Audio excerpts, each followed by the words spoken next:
What's up, people? It's your girl Adeola.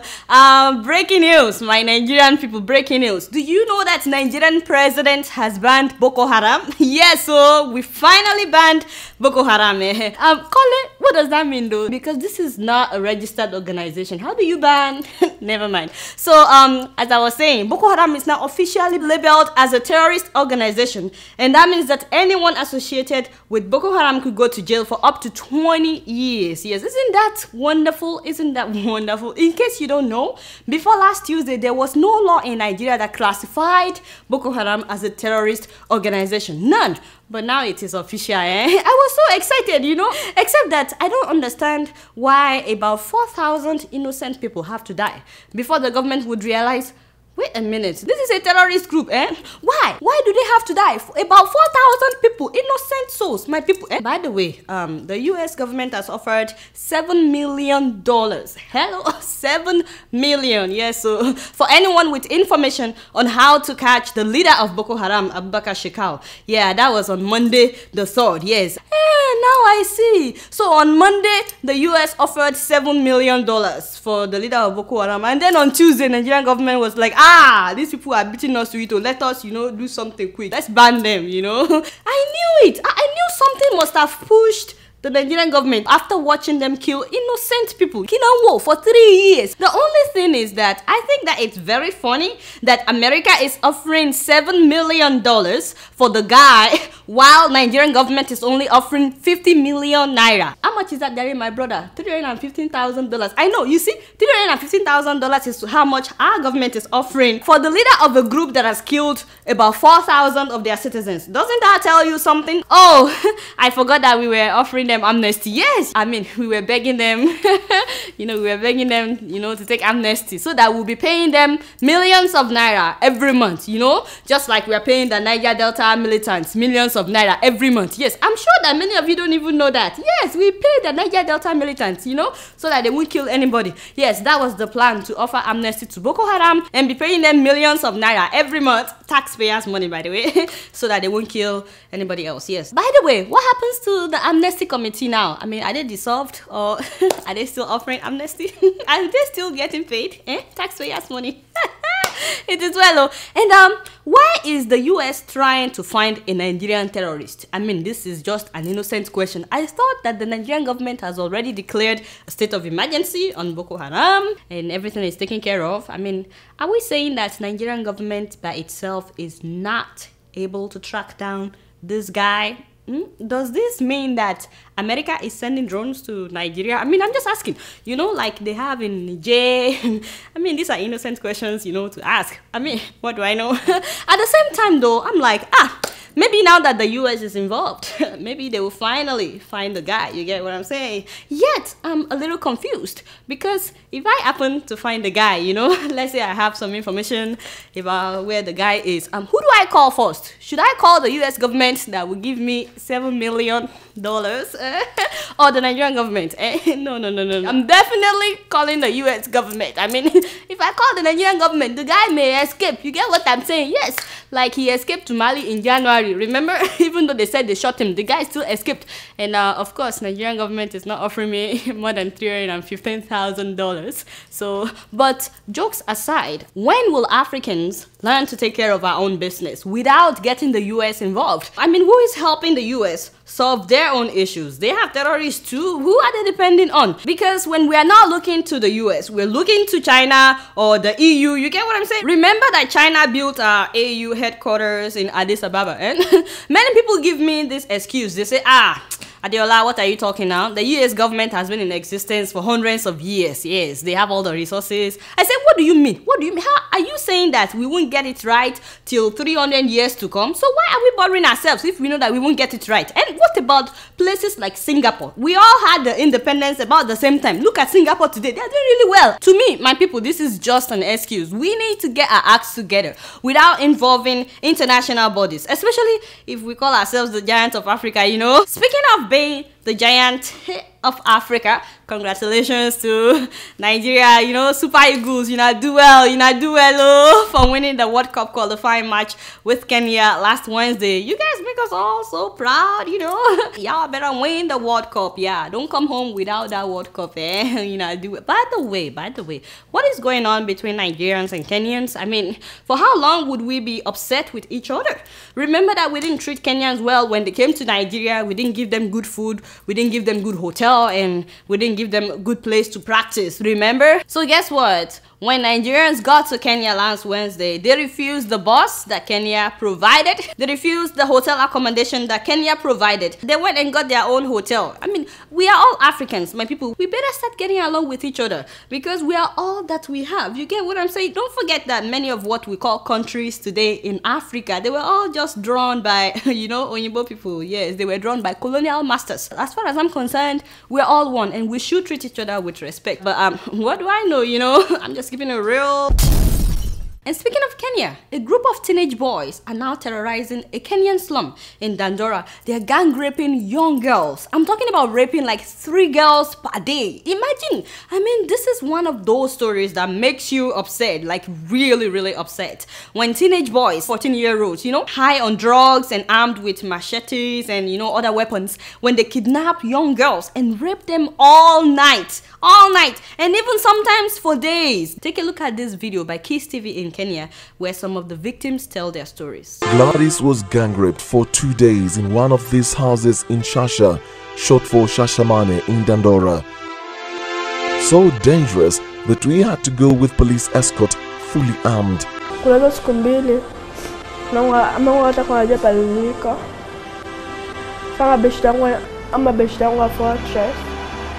Nasa kuja akanitafuta mpaka akanipata, akanimpeleka baka home. Na mangu akaanza kunichapa, hapo najua ni nini. Gladys, which is not her real name, struggled to come up with even a rough estimate of how many boys raped her. A figure of 9 boys is what she gave me, but the ordeal left a permanent mark and even affected her speech. Nilivutopaka Moroto tukapelekwa kwa nyumba ingine, nikapelekwa kwa nyumba ingine hapo. Nyumba mabati, mimi nilipigwa. Lakini nilipigwa huku, nikapigwa huku kwa macho. Alafu wakanirape. Walishamaliza kunirape, nikamwambia. Nilikuwa nasikia story nyingine, alirape mtu wa mama mwingine hapo. Na ongei, pia mimi nikaanza kupiga kelele. Najua alikuwa na lose blood mingi. Nilipiga kelele, mama wengine wakakuja, juu wengine pia wakaanza kupiga kelele kunisaidia ili asaidiwe. Mimi nikamwambia hakuna kenye naweza fanya, siwezi ingia kwa hii gari, itairi nigonge mniue. Shuka tuende, nikamwambia hapana, siwezi shuka. Mimi nigongeni mniue, sio akanivuruta. In my investigation, I found out that Gladys' gang rape was a setup, and the person involved was also responsible for setting up Gertrude. This is the picture of the girl who set them up to the gangs. Hard to believe it's a 13-year-old girl who has been gang raped so many times by different gangs in Dandora that she is now friends with them and now works for them. Did you see that? Imagine one woman whose daughter was raped, and guess what happened when she came back home and told her mom what happened? She beat her up as if it was her fault that she was raped. How do you even do that to a girl that has already been traumatized? There was a case where the girl was dragged out of a public bus and none of the passengers helped the girl because they were all afraid of being attacked by these guys. Did you hear that there's a girl in that video who has been gang raped several times, so much so that now she is the one setting up other girls to be raped? Parents, please keep an eye on your young girls. I mean, this is not peculiar to Kenya. Educate them about things like this and how to protect themselves. I'm honestly hoping though that the security officers will stop wasting time in investigating and taking proper action on this issue. Already the female parliamentarians are standing up for these girls. But my question is, where are the male parliamentarians? By the way, what about the men in that community where the rape is going on? Can they curtail the boys? I'm sure that they would know these boys in that community. Can they do something about it? Seriously, this may be the time to deploy, you know, some of those anti-rape weapons to that area. You get what I'm saying? I'm talking about something like the killer condom, you know, the one that sticks to the man's thing, yes, that makes him bleed. Yes, I'm serious. In fact, I don't think it's too much if these girls can learn to padlock their thing. Yes, get one of these, padlock your thing when you are leaving. When you come back home, you can open it again when you are safe. I'm serious, this is not a laughing matter. Or better still, get some pepper spray or something, you know, something that to protect yourself. Because all the security people that are saying that and they're carrying out investigation all this while, they're just wasting time. In my opinion, these girls need to learn how to protect themselves. So if you want to watch the full episode of the documentary on YouTube, and if you want to see the reactions of the female parliamentarians, just type in gang rapist of Dandora. I'm just keeping it real. So, last Sunday in Spain, the police were able to track down a prostitution ring. And guess what? Yes, these prostitutes are actually from Benin in Nigeria. Yes, so... And guess what? They're still recruiting other women big time from Nigeria. And you know what they do? They go after vulnerable women. I'm talking about women who have lost their husbands, who are finding it hard to make ends meet. Women who are struggling to raise their children. So they entice them with money. They promise them better life abroad, you know. And sometimes they go after ladies who have lost their father and who are struggling to pay their school fees, their university school fees, whose mom is probably not making much money. So they go after these girls and they entice them with money. In fact, sometimes they give them like thousands of dollars to give to their family members before they take them to Spain. They will tell them, oh, there's plenty more where this money came from, so give this to your family members. So these ones also get excited, you know, they get very excited and they smuggle them in through Morocco. The only problem is that before leaving Nigeria, they take these women to shrines where they are forced to swear to pay back the money that they are given. Like say they've given them thousands of dollars to give to their family members, so they have to swear not to report this group that is helping them to the police. Now, after swearing, the priest will take their fingernails. Sometimes they take their hair, even their underwear. And sometimes they just take other personal items at the shrine. And they tell them that this thing that we've taken from you gives the voodoo priest the power to harm you wherever you are in the world if you don't keep your promise. And so they are like, I'll keep my promise. I'll pay all this money back as soon as you get me to Spain and get me better life. Yes, I'll pay you back. You get what I'm saying? However, my people, when they get to Spain, that is when these women find out that they've been taken as captives for prostitution. And if they try to resist, they beat them up, they torture them, they burn their bodies, yes, with hot iron. Not just that, they threaten them with voodoo. Juju. If you don't do what we're telling you to do right now, remember we've taken your hair strands in Benin with the priest. We'll just call the priest right now and he will do some voodoo and you will become insane. Your head will start doing scan. You know, all the girls are like, I don't want to go insane. I beg, I'll do it. That is how they get them to be doing prostitution for years, my people, until they are busted by the police. Take a look at this video of one of the victims talking about her experience. I was scared. That was the reason why I could not make an attempt to escape from her. It was because of the oath? Yeah. You didn't run? Yeah. What did you think would happen if you would have tried to escape? I am afraid that I could have died. She's just like slave. Understand? Gloria's story is not an isolated one. According to UN estimates, nearly 10,000 Nigerian girls are working as prostitutes in Italy alone. Now that lady ended up having to do prostitution for years just to pay off her debt. So my people, next time somebody tells you, I can get you a visa to travel abroad, so long as you're willing to work, I have good job for you. Better be double sure of the kind of business that they're taking you to do overseas. Don't just trust anybody. You get what I'm saying? Don't trust somebody that you don't know, especially if you met them online on Facebook. Yes, all of you that you are dating on Facebook. I'm serious. So do your own research and know what you're getting yourself into, because the grass is always greener on the other side until you get there. That reminds me of this guy that tried to date a girl he met on Facebook. It didn't work out well. Oh, I have friend request. Oh my gosh! Y'all have mercy. That girl is fine. How about meeting today? Yes! I'm a pin. Don't jealous.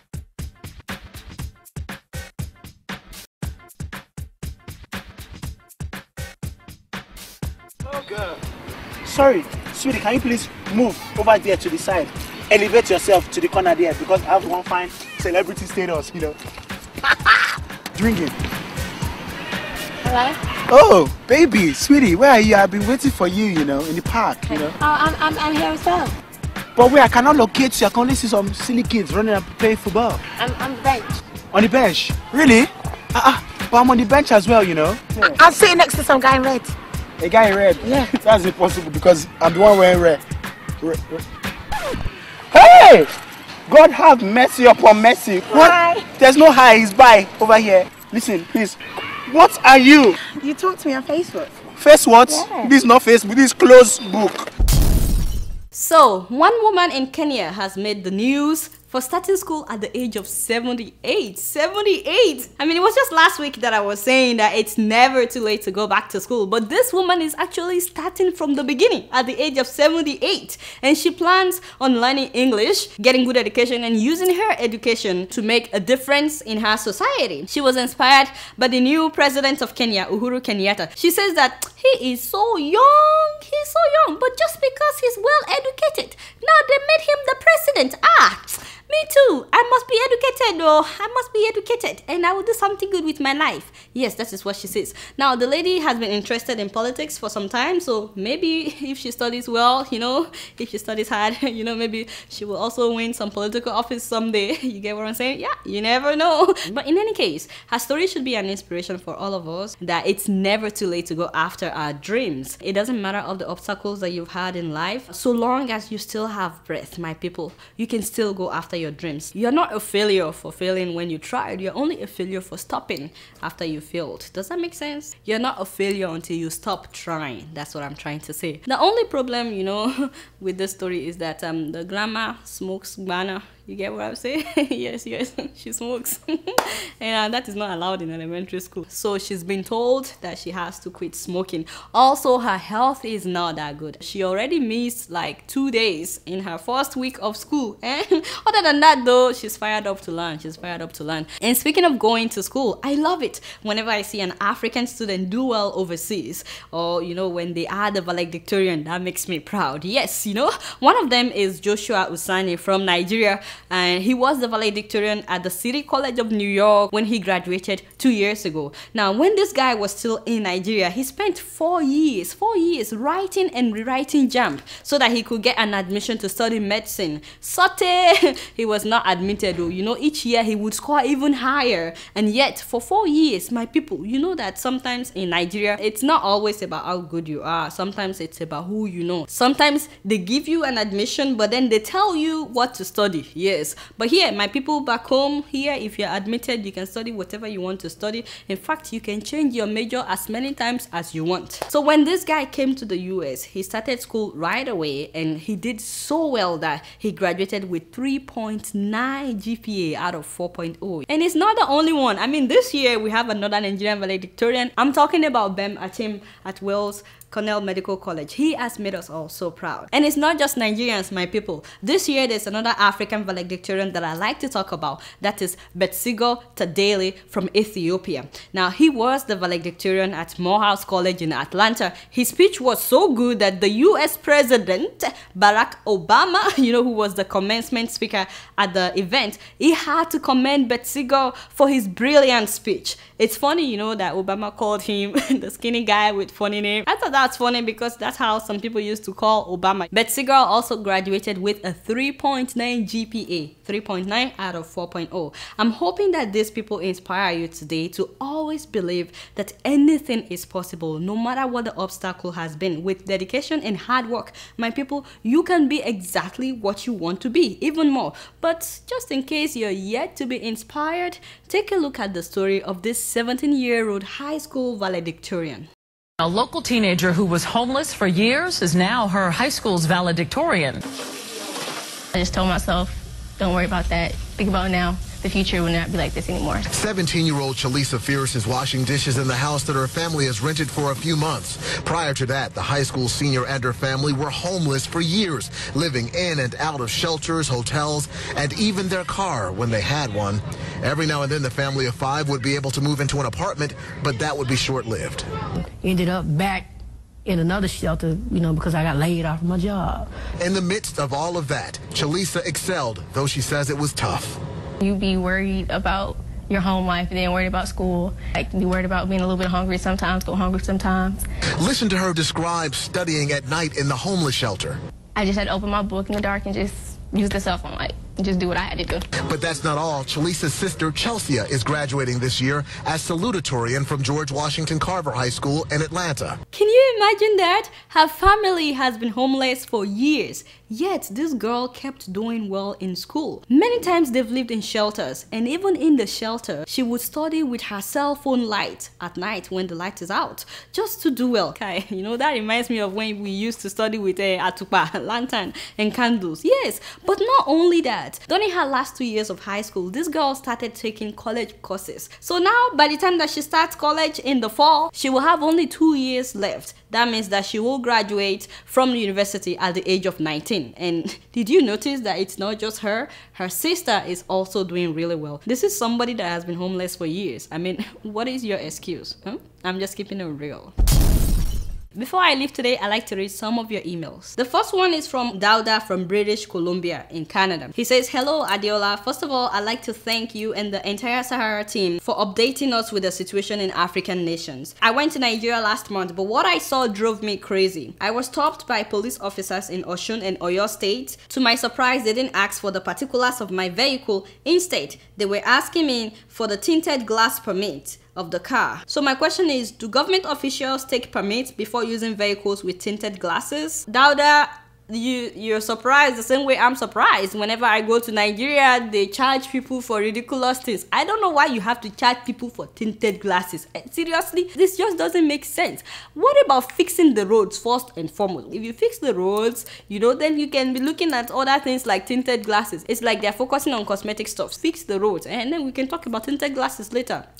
Very sad. Our next one is from Tremaine Jackson. This person says that, hi Adeola, I think it would be excellent if neighboring countries in Africa could move past oil issues in Niger and Cameroon, for example, and use this time to form alliances with one another. The world is looking toward Africa for the future of what's new. So it would seem that now is a good time for us to begin to build a foundation for ourselves and our newfound responsibility. Tremaine Jackson, you're absolutely right. African countries need to stop all these cat fights and unite and form alliances. So you are absolutely right and I'm up for that. That's all the time that I have for emails today. Please keep sending them to adeola.keepingitreal@gmail.com.